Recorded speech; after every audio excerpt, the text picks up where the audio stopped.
The dead man's handle. It sounds like something you wish was on that rickety fairground ride you just got on, which looks like it last passed its safety inspection test in 1976. In fact, this is a tequila cocktail with a bit of aperitivo action going on and then a bit of tiki thrown in for good measure. The ingredient lineup: tequila, I need to go shopping for some more tequila, judging by this bottle, Aperol, fresh lime juice and orgeat syrup.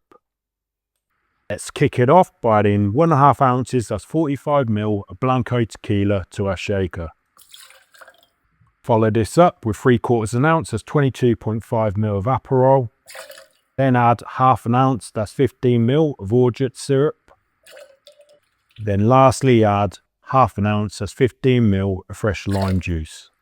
Add ice and shake for around 10 to 15 seconds. History wise, this cocktail was created by Tiffany Kirk in 2019 at the Miss Carousel Bar in Houston, Texas. And the dead man's switch is a fail-safe control that deactivates or activates a piece of machinery if the operator is incapacitated or unconscious. Fill a rocks glass around 1/2 to 2/3 full with some pebble ice. Double strain the contents of our tin. Top up with more pebble ice. We're going to garnish this with a sprinkle of tahini.